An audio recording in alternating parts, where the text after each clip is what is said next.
ein Talent. Ein Rebbe, der wollte nicht seine Sekretärin geben, die Umschläge aufzumachen. Und die Sekretärin hat gesagt, Umschläge von so vielen tausenden Menschen, die dir schreiben, ihr weißt, gibt es so eine Brieföffner. Sagt der Rebbe, aus 2 Gründen will ich nicht, dass sie aufmacht. Eine physische und eine geistliche.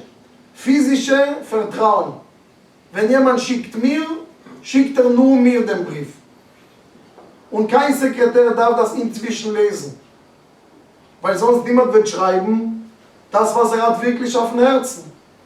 Zweitens, wer weiß, mit welcher Tränen hat jemand seinen Umschlag geschlossen. Ich will die Energie in der Hand.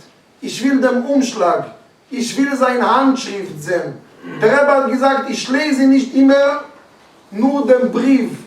Ich bin von Gott geschickt, um am meisten zu lesen zwischen die Zeilen. Zeile. Der Rebbe konnte bei jedem Brief immer lesen zwischen die Zeilen. Und der Rebbe hat begonnen, jeden Schabbat zu machen ein Verbringen.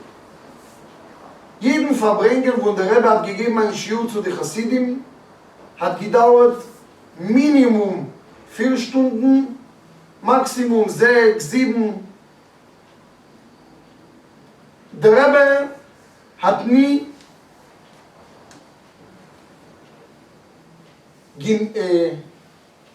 genossen, wie heißt, Niesen. Der Rebbe hat nie genießt, nie Abschied gemacht, weil steht in die Kabbalah, ein König muss auf seine Niesen kontrollieren, weil es passt nicht zu... Der Rebbe hat nie genießt, der Rebbe hat nie gelenkt an seine Stuhl, immer noch so gesessen, und der Rebbe hat nie gesprochen mit den Händen. Er war 100% Kontrolle auf seinen Körper. Man glaubt das nicht. Der Rebbe hat gegessen und getrunken, die Leute sind schon 3-mal in die Toilette gegangen und der Rebbe sitzt weiter und redet. Hat man gesehen in den Augen, ein ungewöhnlicher Mensch. Ich erzähle euch ein bisschen von meinem Leben und dem Kontakt mit dem Rebbe. In chassidischer Familie, man lernt das Wort Rebbe, vor dem, dass man lernt Papa und Mama. Erste Wort sagt man die Kinder Rebbe. Wenn ein Kind ist geboren, legt man schon in sein Bett ein Bild von Rebbe. Als ich war, 9 Jahre und halb, ich bin mit meiner Mama gefahren, das erste Mal zum Lubavitcher Rebbe. Ich war ein Kind, und für ein Kind, der Rebbe ist die Nebensache. Was ist die Hauptsache für ein Kind aus Israel? Amerika. Nur für mich, ich werde nicht vergessen, 9,5-Jährige, ich fahre Amerika, man macht ein Visa, man geht ins Flugzeug. Ich war sowas von begeistert. Ich habe nicht verstanden wirklich, was ist Rebbe. Die Leute haben mir versucht zu erklären, Shlomo, sei seriös. Der Rebbe wird die Fragen stellen, was du lernst. Seriös sind, Kinder ist Kinder. Ich war sehr begeistert, man fährt, man fliegt. Gut. Ich bin gekommen nach Amerika, ich war sehr begeistert, große Autos. War ich auch in Manhattan, es war sehr schön. Hab ich gesehen, dem Rebbe. So wie hat man erzählt, ein guter Rebbe, es war so freilich, aber habe ich noch nicht mit dem Rebbe gesprochen. Und dann es war ein Termin zu meiner Mutter und ich, so gegen 11 nachts. Die Zeiten, wo man konnte reden mit dem Rebbe, waren nur nachts. Von 10 Uhr bis 4. Es war keine Tagesgespräche.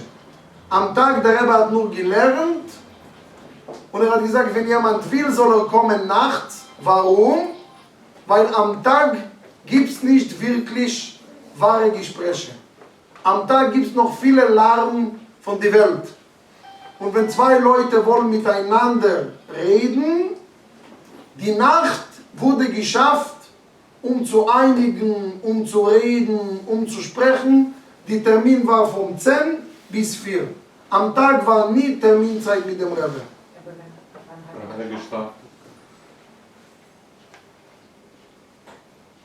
Der Rebbe hat sehr wenig geschlafen. Als sein Schwiegervater wollte den Rebbe nehmen als Schwiegersohn, es waren 3 Bedingungen.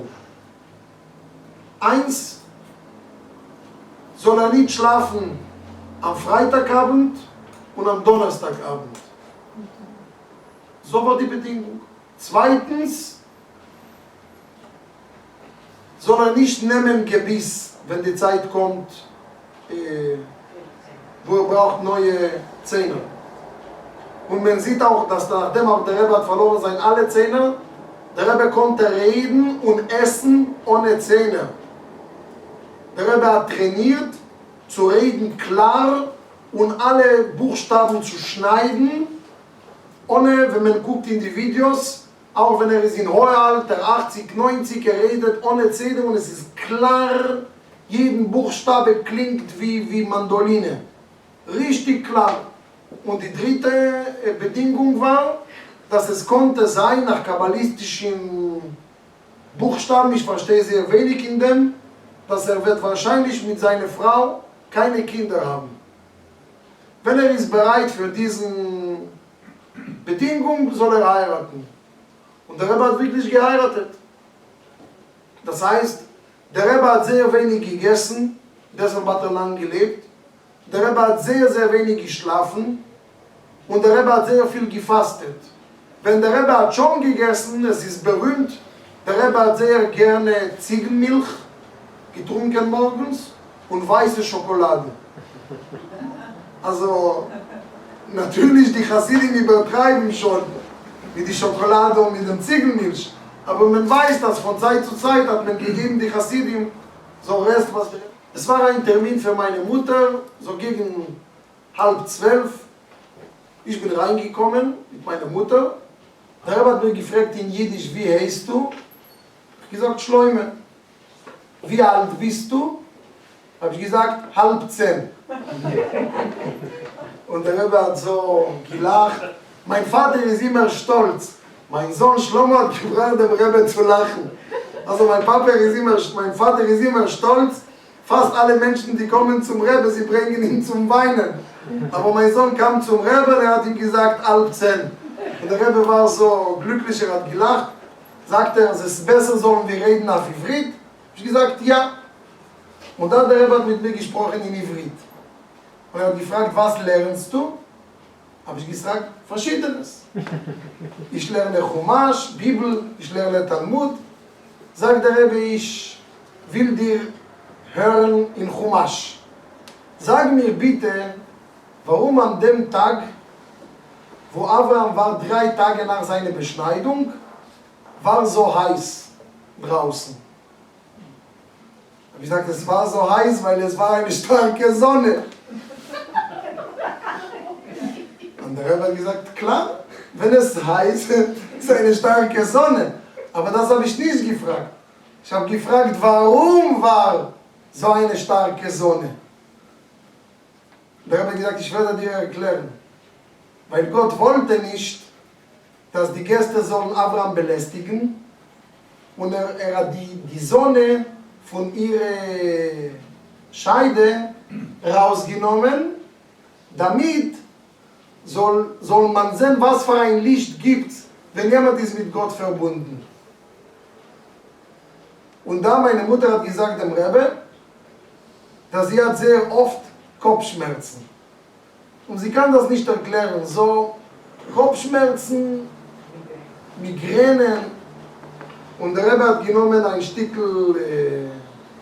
Umschlag mit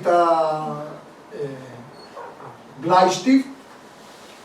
Und der Rebbe hat gesagt, jetzt sagt man in Amerika, es ist eine gute Refuhe. Der Rebbe hat nicht genannt Medikamenten als Tabletten, er hat sie genannt Refuot, Heilungsmittel. Ich schreibe dir ein Rezept das heißt Edisit. So ist die Tabletten. Und wenn du brauchst, nimm von diesen Tabletten. Meine Mutter hat genommen die Stückel Papier. Sie war sehr froh. Und sie sagt immer, das war genau dem Rebbe. Natürlich später die Kopfschmerzen waren vorbei. Aber der Weg vom Rebbe, der Rebbe hat versucht, alles in dieser Welt, die Sachen zu lösen.